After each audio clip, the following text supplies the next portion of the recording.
If you're a last-minute gift shopper, then Instacart is your holiday rescue app this season. No more tracking packages, no more trips to the post office, and no more Christmas gifts arriving in February. Instead, you can just download Instacart to order gifts like beauty, tech, and gourmet goods from local stores and get them delivered in as fast as 1 hour. Plus, right now, you'll get free delivery on your first 3 orders. This offer is valid for a limited time. $10 minimum per order. Additional terms apply. Must be 21 plus to purchase alcohol where available.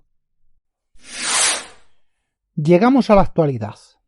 En el capítulo anterior sobre formatos ejecutables dejé una cosa sin explicar, que repasaré hoy junto con un vistazo rápido a los subsistemas y, como no, con referencias que no me invento yo, que fue una meningiada de Rafa, RFOG de Leña al Mono, en el blog de WinTablet.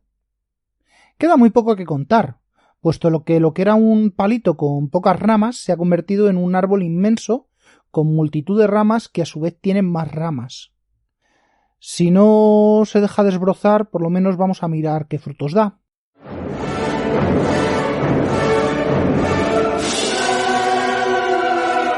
Bienvenidos a Yo Virtualizador.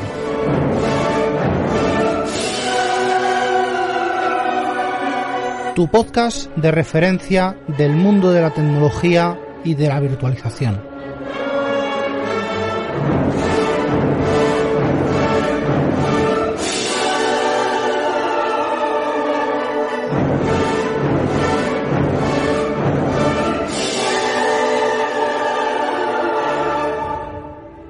En el capítulo anterior sobre subsistemas hablé de los drivers de DOS adaptados al nuevo modelo, en su momento, del driver VXD, que se ejecutaban en máquinas virtuales. Sí, máquinas virtuales. Esas máquinas virtuales, por supuesto, nada tienen que ver con las actuales, sino que es un subsistema de ejecución. De hecho, es una containerización del ejecutable, para que haga lo que tiene que hacer y ya. Bueno, como recordamos todos, en los sistemas DOS, en los primeros Unix también, tanto aplicaciones como prácticamente el usuario tenían directo el acceso al hardware, prácticamente sin restricciones. El modelo VXD llegó por 3 motivos. Porque era necesario dotar a los nuevos Windows con controladores viables, porque los fabricantes son unos vagos y muchísimo hardware legacy jamás recibió tales actualizaciones para funcionar en modo nativo, y porque las cadenas de distribución no eran lo que son hoy. Seguro que conocéis 1000 motivos más, pero para mí estos son los más importantes. Y bueno, que me lío. Creo que ya comenté que los VXD se llaman así porque el ABI, el interfaz binario de aplicación, bueno, esto traducido queda fatal, pero bueno, que proporciona Windows 3, ojo, basado en DOS, no en NT. Tenía una serie de controladores genéricos con ese formato de nombre, V, el objeto a controlar, la D y la extensión 386. O sea, V, lo que sea, D.386. Aquí reconozco un fallo mío. Dije que aún habría alguno de estos en los actuales Windows 10 y Windows Server. Pero la verdad es que hace años que no los veo y posiblemente desde el kernel 5X, que corresponde a todo lo anterior a Windows Vista y 2008, posiblemente ya no estén, sobre todo en 64 bits. Así que no sé cómo será la imagen que me viene de mirar. Probablemente sea mirando las tripas en Reactos o en algún Wine, pero no, en los sistemas actuales de Windows 10, Windows 2016, 2019 ya no hay estas reminiscencias. El funcionamiento es muy fácil de explicar, pero revolucionó la programación, al menos en la parte que a la aplicación se refiere relacionándose con el hardware. Bajo Windows 3 y posteriores, una aplicación DOS pide acceso al hardware, y si no hay un dispositivo virtual, un VXD, que responda por ese hardware, Windows deniega el acceso, cosa por la cual muchísimas aplicaciones no pudieron volver a ejecutarse bajo Windows 3. Había que salir a DOS, bueno, con lo que eso implicaba. Ejemplos, pues muchos juegos que no tardaron en evolucionar, cosa que tardó mucho más en aplicaciones de gestión, y sobre todo muchísimo de ese software indie o el shareware que nos vendían en disquetes diciendo esto es la panacea que lo cambiará todo, libertad, pruébalo antes de usarlo. Bueno, o aquellas aplicaciones de las que ya hablé en su día, hablé mucho, como 2M o como los formateadores extendidos tipo XDF. Bueno, sí, claro, siempre hubo posibilidad de cargar los drivers en fases previas, Confisys, AutoSBAT, los puntos previos de carga a los módulos de kernel de Windows, los módulos suplementarios a 2. Pero eso tenía ya los días contados, puesto que llegó Windows 98 y ya no era una solución demasiado viable o sostenible.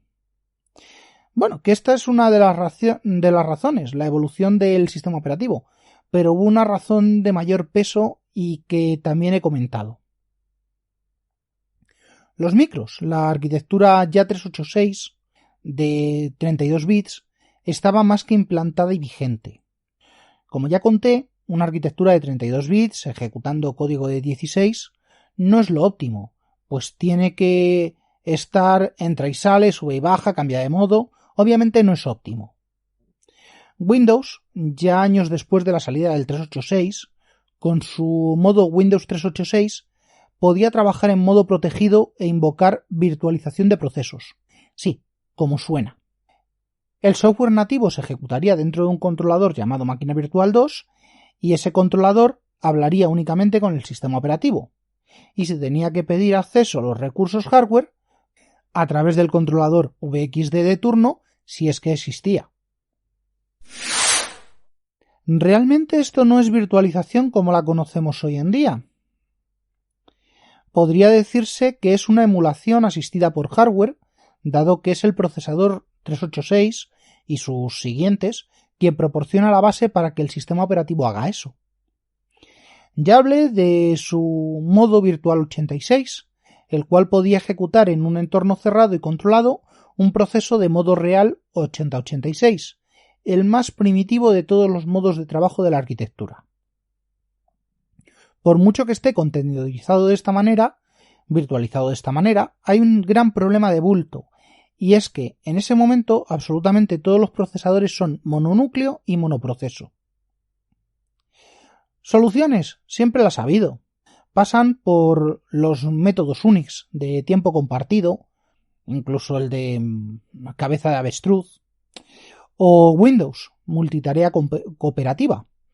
Pero estos modos ya los trataré algún día en otro podcast.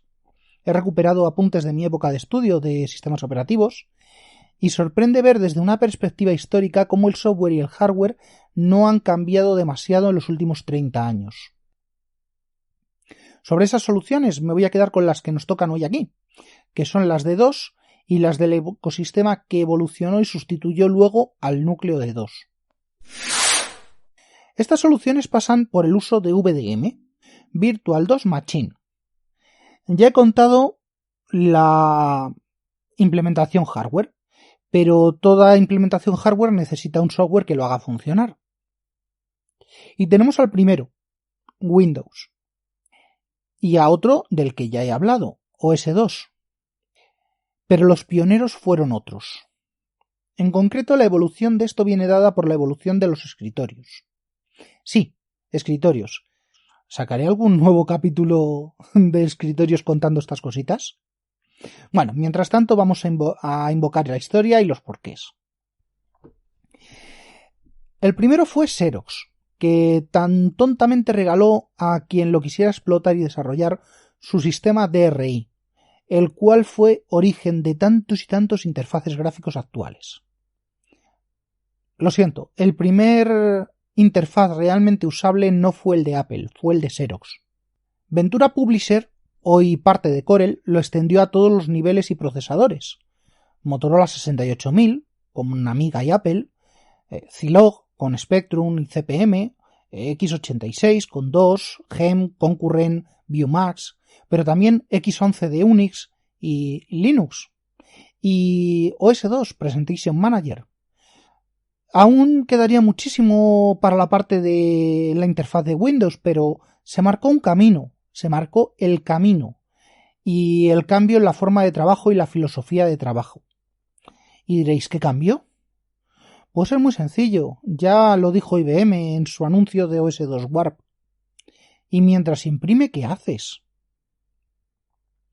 Del uso de las interfaces gráficas derivó la multitarea como la conocemos hoy, no como el concepto clásico de aplicaciones ejecutándose en un sistema.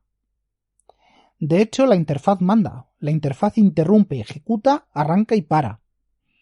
El concepto supone un cambio brutal, y que sí, que con Unix y Linux también tenemos eso, y con Windows Core y con PowerShell también, pero estamos hablando de hace más de 30 años. Creo que esto dará para un capítulo de cómo y por qué es de escritorios.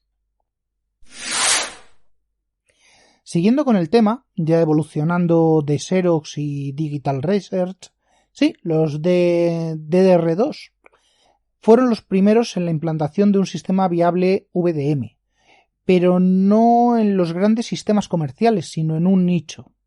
En su sistema R2, ¿vale? Real Time Operating System, se llamaba Flexos, el cual hacía uso de los VDM mientras controlaba el hardware por medio de drivers virtuales.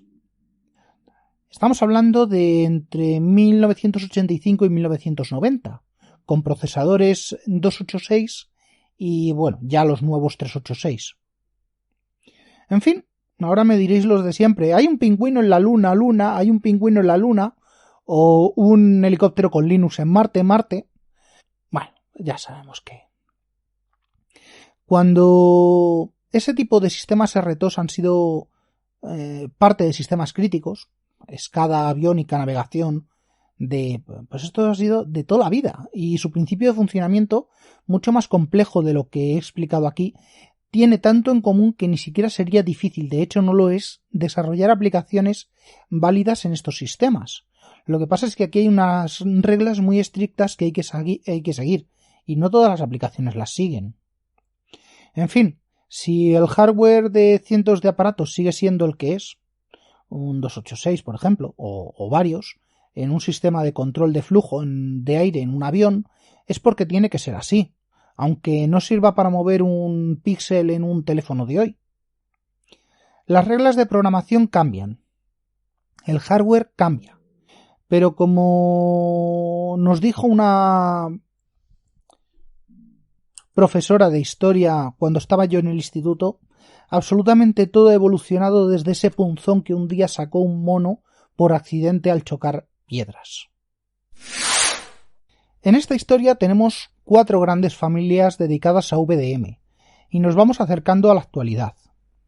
De todas ellas, de la basada en OS2 ya hablé en el capítulo pasado, y no tengo mucho más que añadir. Así que vamos con la siguiente, que sería la MVDM, la máquina virtual 2 múltiple. Y esta sigue presente a lo largo de toda su vida en equivalencias entre 3.0 y 5.0, con capacidad de ejecutar de forma nativa hasta Windows 3.1 en modo real dentro de esa máquina virtual. Lo de Windows se extendió un poco más, pero no terminó de cuajar por la propia evolución de Windows y de sus aplicaciones, la evolución del hardware en tamaño. También tenemos la de Wine, como no, en el mundo Linux, que es una implementación llamada OTVDM, como una cierta rama del software libre que tengo que investigar y tocar, porque como dice el acrónimo, Wine is not an emulator. Bueno, esto, si me da tiempo y tengo ganas, veré a ver cómo funciona y veré a ver cómo ha evolucionado a día de hoy, porque se sigue usando.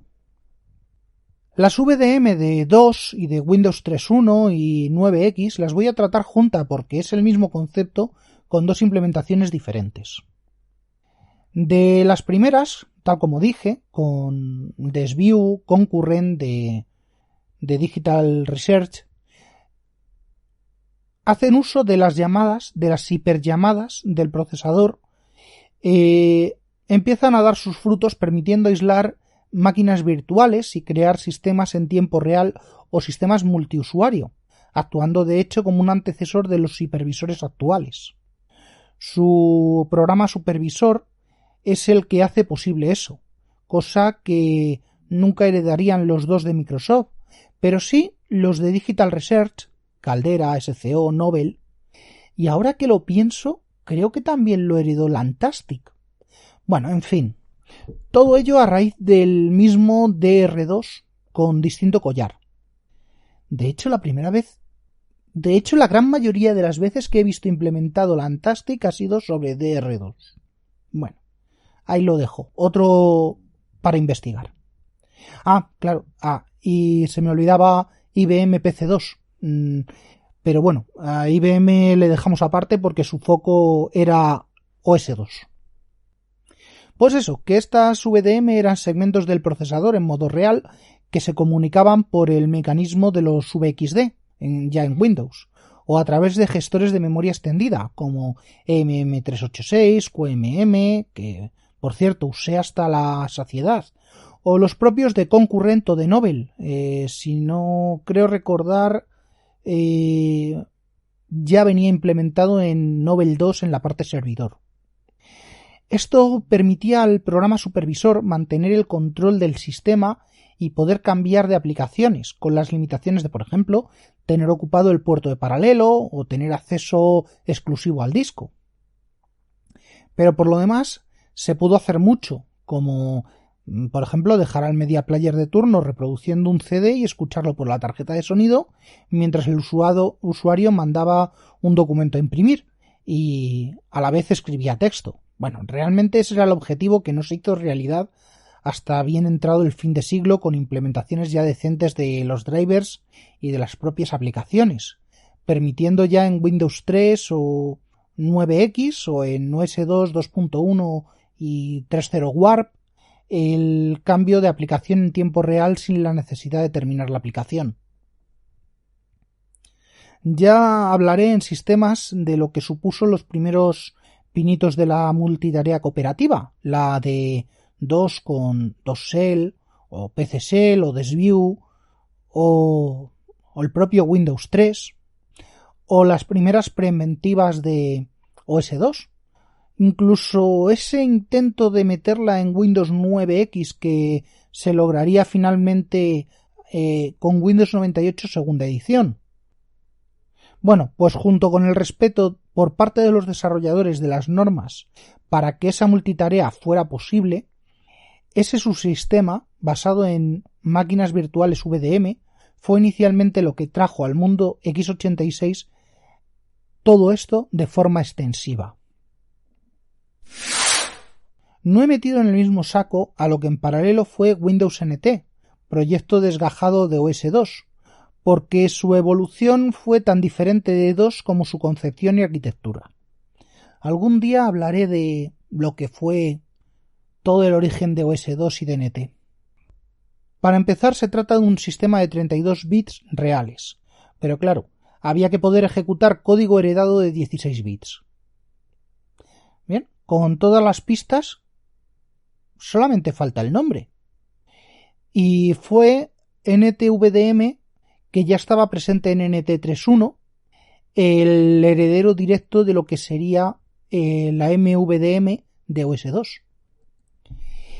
Si bien toqué en su día NT3.1 y 3.51, no disfruté bien de esto hasta NT4 y fue en casa. Corría 1996 y estudiaba y teníamos una clase, un aula con una red de tipo RG58 con un NT4, muchos Windows 3.1.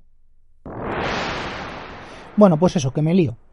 Y fue en ese entorno donde aprendí por primera vez a tener en la misma red un Linux, Slackware, varios Windows 95, Windows NT4, pero claro, necesitaba aprender en casa. Así que tiré de hucha, módulos de 72 contactos, a ser posible Edo, y cuando llegué a 64 megas, NT4 entró por fin en casa sacando a OS2. Y desde entonces, como la gran mayoría de las cosas que hacíamos en ese tiempo requerían de dos, pues había varias maneras. Muchos optábamos por montar el gestor de arranque de OS2, el más avanzado, para saltar entre OS2 y 2 con Windows 3. Pero esto no era compatible con Windows NT, así que Linux vino al rescate, con Lilo. Y eso es lo que hizo que pudiera tener todo a la vez en casa. Eran odiseas donde cargarse un sistema implicaba la caída de todos los demás, por ser un punto único de fallo. Bueno, esto es historia y bueno, a lo que venía. De verdad que me lío y no. Esto es el origen de por qué empecé esta saga. NTVDM era en realidad un poco más complejo, puesto que usaba ya componentes básicos de un hipervisor tipo Z. Un hipervisor de tipo 2, pero más parecido a lo que viene siendo un runtime o un contenedor que una máquina virtual completa. Y de verdad, a veces pienso que con una forma de trabajo más eficaz. Y una cosa muy importante que me dejo, y que posiblemente sería el mayor lastre de la industria actual. NT era multiplataforma, es decir, que el mismo sistema operativo era capaz de funcionar en múltiples arquitecturas, como por ejemplo los procesadores Alpha de DEC, de Digital, PowerPC de IBM, MIPS y, como no, x86. Y como en los Inmortales, a pesar de todo, solo quedó uno. Y una pista importante fue eso precisamente, la capacidad de ejecutar software ya legacy por medio de estas máquinas virtuales 2. Los componentes son el ejecutable ntvdm.exe y los drivers de emulación de IOSys y MS2sys, los cuales interceptan llamadas a sistema para el uso de APIs. Como es obvio, y aunque NT en ese tiempo pudiera ejecutarse sobre FAT, la interfaz NTVDM permitió que esos mismos ficheros 2 pudieran esos mismos ficheros con nombres FAT y 2 pudieran interactuar con discos con formato NTFS. Eso sí, con el considerable problema de lo que suponen los nombres largos, la traducción al 8+3 y que la implementación de ese 8+3 fue diferente en NT, en 2.7 con LFS o en Windows 9X o en cualquiera de los otros dos más modernos.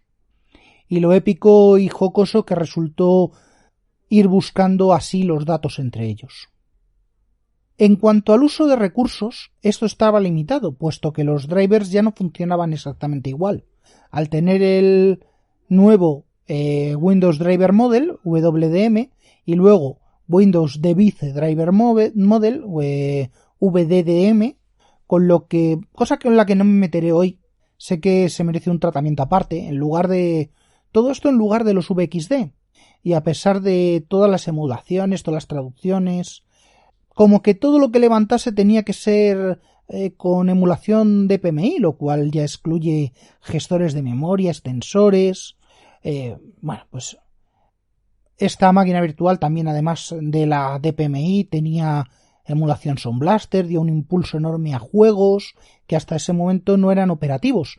En definitiva, se cortó todo lo divertido, cosa que era de esperar. Y también los accesos a disco y la monopolización de recursos por parte de diversos programas estaban controlados por el sistema, o pretendían estarlo, porque la mayoría de las veces eso provocaba problemas de inestabilidad asociado a pilas o punteros de memoria, cosas que pasan aún a día de hoy.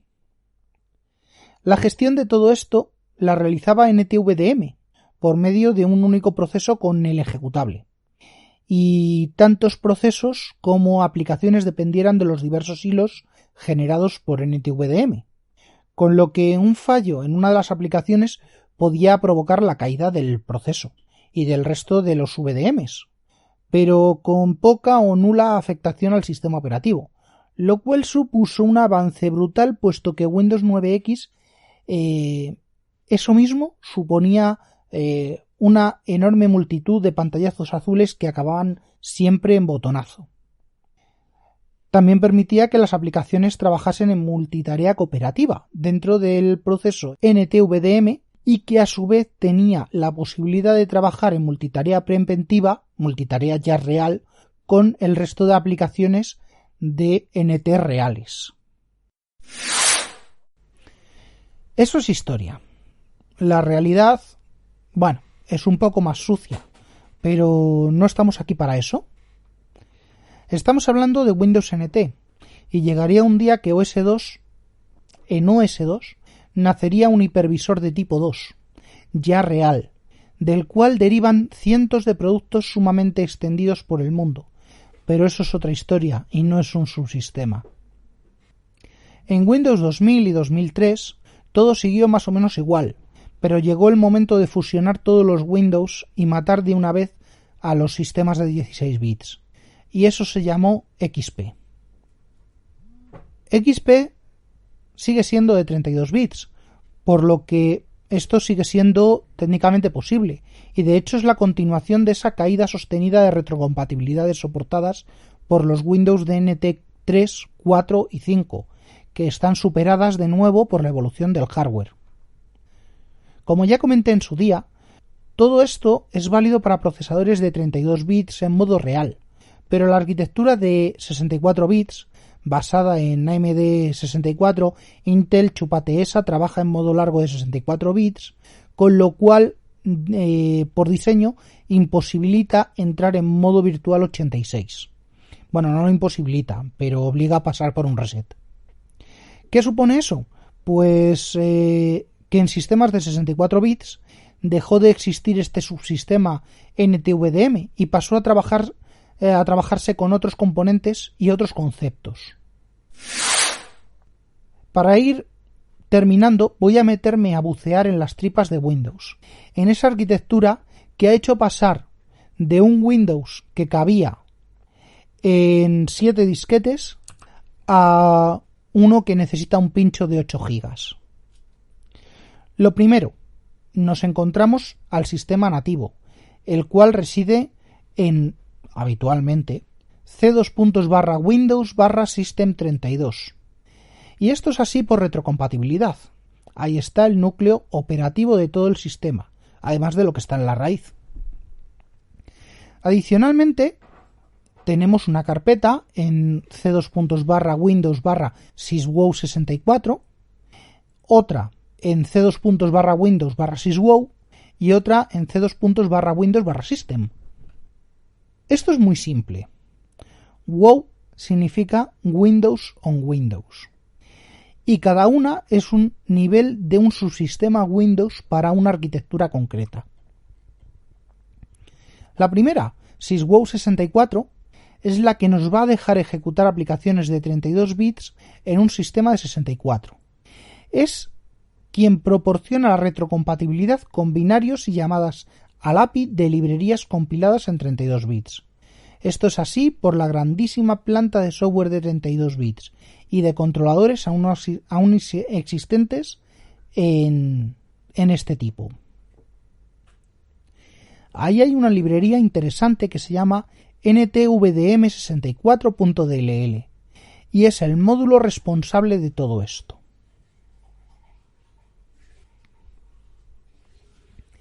La segunda, syswow, es la evolución directa del ya retirado NTVDM, pero para el kernel 6, para el kernel 6X, o sea, a partir de Windows 2008 y Vista. Ese cambio no se entendió y fue lo que provocó millones de críticas a Windows Vista porque no funcionaba. Señores, para que algo funcione hay que evolucionar junto con sus APIs. Bueno, ese subsistema, el syswow, permite la ejecución directa de aplicaciones de 16 bits en un Windows de 32 bits en un hardware de 32 bits y que no existe en los de 64, por lo que ya he contado. Entrar en modo largo excluye otros modos de la CPU. El antiguo NTVDM.exe se sustituye por wowexec.exe con unas cuantas mejoras, como por ejemplo la que traía ya la idea de XP, la gestión de compatibilidades, la emulación de una versión concreta, lo que mejora notablemente la compartimentación y seguridad. Pero bueno, eso es discutible, porque todo esto tiene un problema enorme, y es que todo lo que se ejecuta dentro de wobexec.exe automáticamente hereda permisos de system en la máquina. Vamos, que como lanzar contenedores con root. Que esto se sigue haciendo. En fin, seguridad, la guerra de siempre. Pero bueno, que luego preguntamos que por qué en 32 bits hay escaladas de privilegios y ya es más difícil hacerlo en 64. Pero bueno. Lo que no he llegado a ver es si ese wobexec es siempre monoproceso o es capaz de trabajar en multiproceso para aprovechar CPU, dado que las aplicaciones de 16 bits inicialmente siempre fueron monoprocesador. Me queda una. C2./Windows/System. Y esto, pues, ¿qué tengo que decir? Lo mismo que de cualquier placebo. Ni es un subsistema ni es nada. Solo existe para mantener la retrocompatibilidad.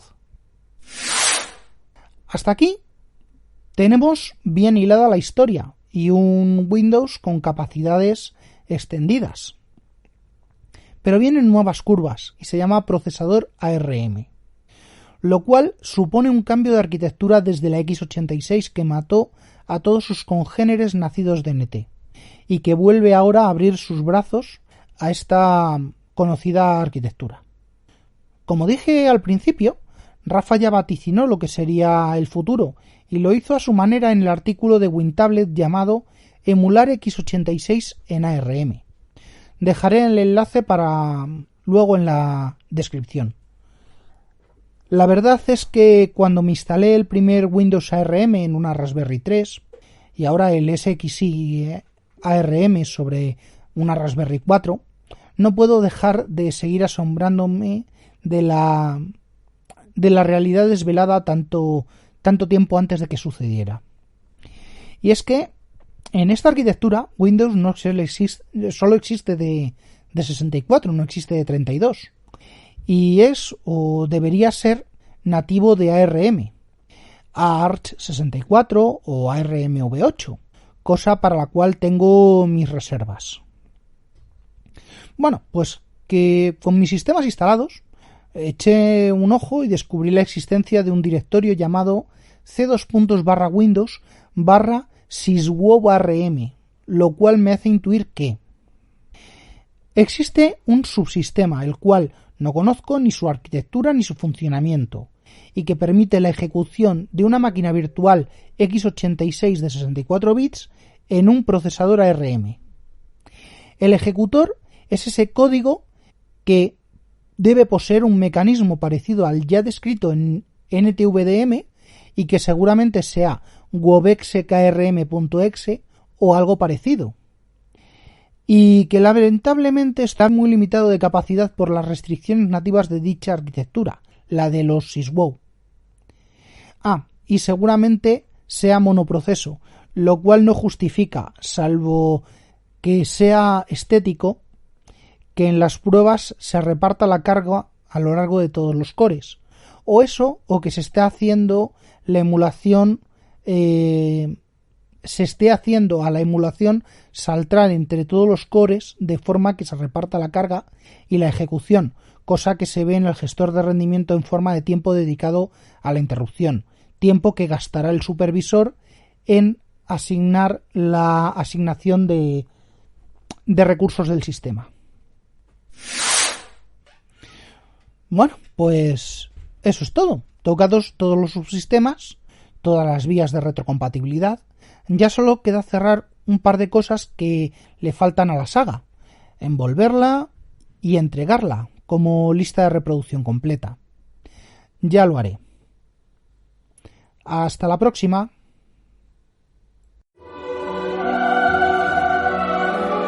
Y hasta aquí el capítulo de hoy de Yo Virtualizador, podcast asociado a la red de sospechosos habituales. Suscríbete en feedpress.me/sospechosos habituales. Para más información de contacto, suscripciones y resto de la información referida en el programa, consulta las notas del mismo. Un saludo y hasta la próxima.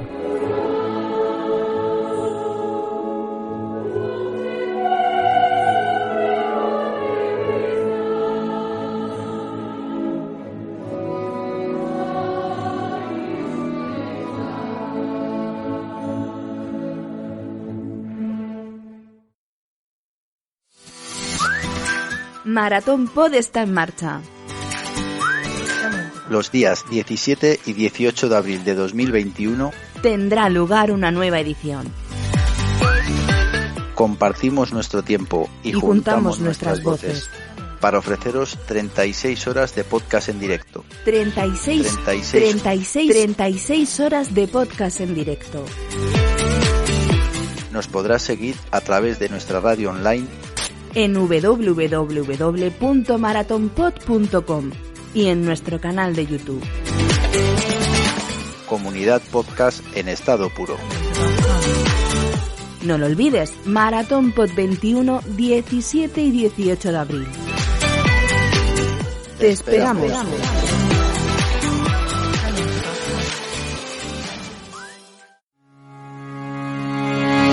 Si eres podcaster, tienes voz. Si eres podcaster, tienes voto. Asociación Podcast es tu sitio. Soporte, formación, mesa de debate, eventos. asociacionpodcast.es. Entra y hazte socio. info@asociacionpodcast.es. Si tienes un podcast, eres podcaster. Si tienes un podcast, importas.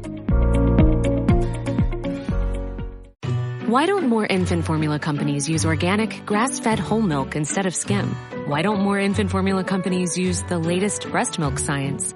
Why don't more infant formula companies run their own clinical trials? Why don't more infant formula companies use more of the proteins found in breast milk?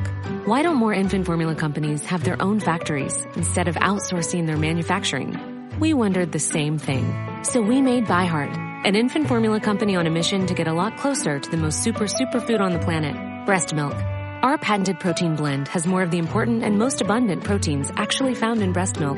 We're the first and only U.S.-made formula to use organic, grass-fed whole milk, not skim. We even conducted the largest clinical trial by a new infant formula company in a quarter century, with clinically proven benefits like easier digestion, less spit up, and softer poops versus a leading infant formula. And we make our own formula in the USA and our very own factories in Iowa, Oregon, and Pennsylvania. ByHeart, a better formula for formula. Learn more at byheart.com.